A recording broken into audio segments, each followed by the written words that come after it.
Doon sa Genesis chapter 1. Po dyan, and God saw that it was Good. It was good. The land produced vegetation, plants bearing seed according to their kinds, and trees bearing fruit with seed in it according to their kinds. Ang sabi na naman niya, and God saw that it was good na naman. Pagkatapos sa 17, God set them in the vault of the sky to give light on the earth, to govern the day and the light and the night, and to separate light from darkness. Tapos pangatlong sabi na naman niya, and God saw that it was good. So nakita natin, lahat mga nilikha niya, okay, all was good, no? So, 7:20-21, so God created the great creatures of the sea and every living thing, sabi nga, with which the water teems and that moves about in it, according to their kinds, and every winged bird according to his kind. According to his kind. And then God saw that it was good na naman. So ang bawat nililikha po ng Diyos ay sinasabihan niya it was good. God made the wild animals according to their kinds, the livestock according to their kinds, and all the creatures that move along the ground, sabi ganun, according to their kinds. And God saw that it was good. Katapos ito na po yung huling lilikha niya ay ang tao. Ang sabi niya, then God said, let us make mankind, sabi ganun, in our image, in our likeness, so that they may rule over the flesh in the seas and the birds and the sky. So, nung nalikha po niya ang tao, ang sabi po niya, God saw that all He had made, and it was very good. Meron ng very. Kaya kung bakit ko pinamagatan na ito yung God's original design, sapagkat ito po kasi yung gusto, yung layunin ng Diyos kung bakit niya nilikha ang lahat ng mga nilikha niya. Upang sabi nga po ay magiging kapakipakinabang, upang magbuti sa... Kasi it was very good, walang problema, diba? Original design. Na kung titingnan natin sa picture, ang sabi nga, iyan po yung gustong mangyari sana ng Diyos sa kanyang nilikha. Nagkakaroon ng kalusugan, nagkakaroon ng magandang mga scenery, sabi nga, magandang lugar. Di ba? Pero alam nyo, etong istorya po na ito, sabi nga po, natural lang sa isang istorya na meron talagang, sabi nga po, merong sitwasyon na kung saan iikot po yung istorya doon. At dyan po sa istorya niya, makikita natin, ang sabi po doon, meron pong dalawang puno na siyang nandoon sa Garden of Eden. At ano po bang kaugnayan ng dalawang puno na ito doon sa istoryang ating papag-aralan ngayon? The good and the bad. Ay? So, ang tawag po dyan ay, sabi nga po yan, Genesis chapter 2, verse 7, then the Lord God formed a man from the dust of the ground and breathed his nostrils the breath of life, and the man became a living man. Now the Lord God had planted a garden in the east in Eden, and there He put the man He had formed. Ang sabi po sa verse 9, the Lord God made all kinds of trees grow out of the ground, trees that were pleasing to the eye and good for food. Ito na po yung ating magiging paksa sa ating pag-aaral. In the midst of the garden were the tree of life and the tree of the knowledge of good and evil. Now the serpent, ito na po, sa isang istorya po, ito tandaan niyo ha, sa bawat istorya ay kung bakit merong kontrabida. Di ba? Bakit kaya? Ba't kaya nilalagyan ng kontrabida? Hindi po kompleto. Hindi gaganda kasi ang istorya kapag walang kontrabida. Saan po ba nagkaroon ng problema? Ito yung serpent, sabi nga, now the serpent was more crafty than any of the wild animals the Lord had made. Sabi niya, he said to the woman, eto na po yung tanong niya, did God really say you must not eat from any tree in the garden? Tapos sabi doon sa, the woman said to the serpent, we may eat fruit from the trees in the garden, but God did say, sabi niya, you must not eat from the fruit of the tree that is in the middle of the garden, and you must not touch it, or you will die. Sabi niya, you will not certainly die, sabi niya. Medyo binakapan pa niya yung sulsul niya. The serpent said to the woman, For God knows, sabi gano'n, pinaliwanag niya that when you eat from it, your eyes will be opened and you will be like God, knowing good and evil. May katotohanan po yung sinabi niya dyan. Tapos, when the woman saw that the fruit of the tree was good for food, pleasing to the eye, and also desirable for gaining wisdom, she took some and ate it. She also gave some to her husband who was with her, and he ate it. Tayo papasok dun sa istorya natin. Tingnan nga natin, sino ba itong serpent na ito? At sino ba siya? So, maganda sigurong kilalanan natin ng konti kung sino itong serpent na ito. Ayan. Satan's origin. Sino ba si Satanas? No, at saan ba natin makikita yan? Doon sa Biblia. Ang sabi po, doon sa Ezekiel chapter 28:14, ito po yung pagka-describe sa kanya. You were anointed as a guardian cherub, sabi ganun. For so I ordained you. Okay, you were on the holy mount of God, you walk among the... Sa Isaiah chapter 14, kung paano siya bumagsak, no? Ito ang papag-aralan po natin. Yung mga sinasabi niya na medyo talagang dapat nating ingatan, dahil kasi kapag hindi natin maunawaan yung ganitong pagbigkas, alam nyo, katulad din natin siya, babagsak din tayo. How have you fallen from heaven, morning star? Okay, morning star. Marami siyang tawag eh. Kay Lucifer, morning star, no? Tapos, son of the down, no? You have been cast down to the earth, you who once laid down the nations. Siyang, sabi nga, pinagkatiwalaan ng Diyos, no? You said in your heart, ito na po yung mga, sabi nga, medyo iwasan natin mga binibigas, no? Ito ang sabi niya, I will ascend to the heavens. Kay Pablo, dun sa Romans chapter 7. Patapos sabi niya, I will raise my throne above the stars of God. No? Medyo talagang gusto na niyang iangat yung sarili niya kaysa sa Diyos. Patapos, I will sit enthroned on the mount of assembly, on the utmost height of Mount Sapon. Patapos sabi niya, I will ascend above the tops of the cloud. I will make myself like at the most high. But you are brought down to the realm of the dead, to the depths of the pit. God was created as a perfect guardian angel.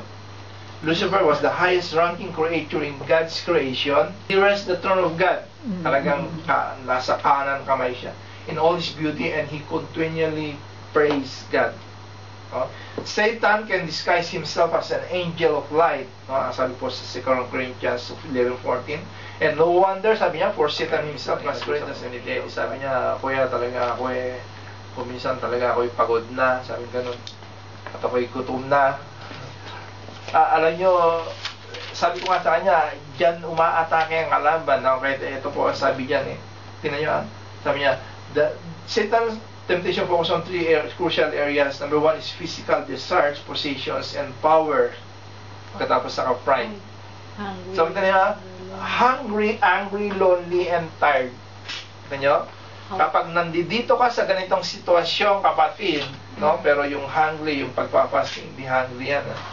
Ibig sabihin talaga yung nagpapabiya ka na sa sarili mo. Sa totoo lang, pansinin nyo yung sarili ninyo kapag kayo pagod, di ba? Kapag kayo gutom, mainit ang ulo ninyo. Lungkot ba? Kita nyo? Okay, doon po malakas na umaatake ang kalaban.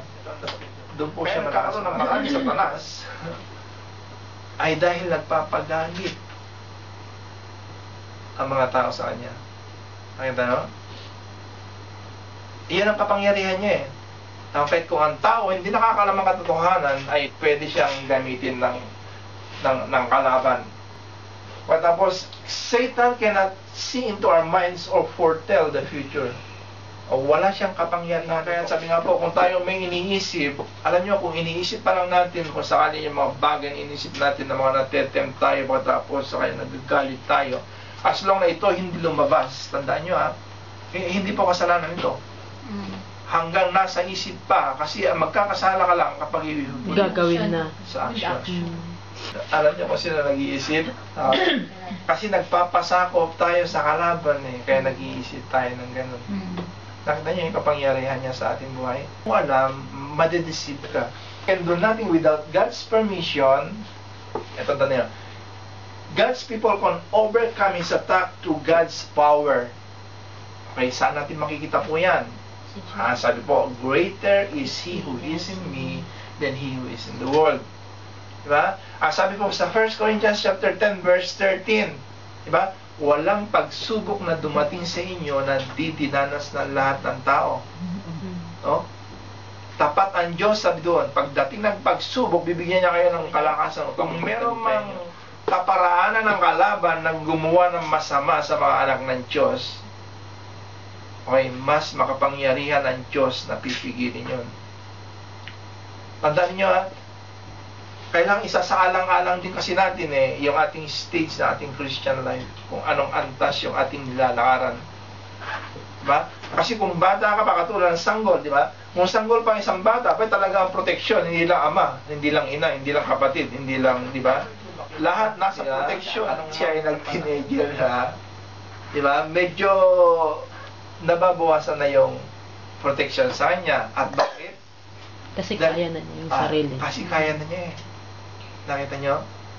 Alam nyo, katulad din sa atin, buhay Kristiyano natin, ganun din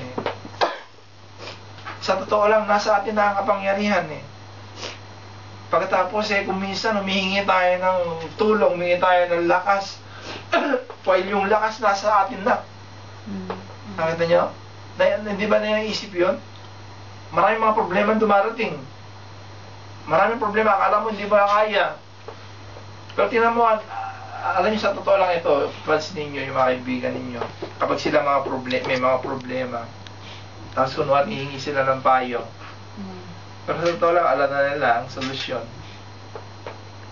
Maraming taong ganun. Tayo, nangyayari sa atin yun. Kunwari hihingi lang tayo. Kung minsan ang layunin para lang itaas sa sarili na yung problemang yun, pinapakita niya sa kaibigan niya na kaya niya. O kaya nagpapasenti, ganyan, para lang meron siyang kabanding-banding, di ba? Diba? Pero sa totoo lang, alam niyang i-resolve yung problema niya. Siya makakalutas. Siya ang, kita nyo? Ikaw ang makakalutas. Tayo nga lang ang makakalutas. Diba? Sabi nga, greater is He who is in us than he who is in the world. Kita nyo? Okay, tingnan nyo yung kapangyarihan sa Satanas. Alam nyo, sa totoo lang po, kung babasahin natin yung Book of Job na yan, sa chapter 1, ang mga problemang dumarating po sa atin, sabi nga, it's Father filtered.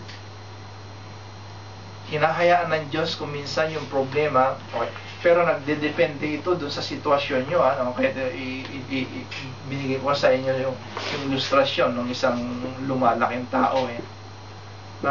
Ilalagay ka ng Diyos kasi sa isang pagsubok minsan na medyo titignan kung ikaw ba'y nakahanda na din sa pagmumold niya sa'yo.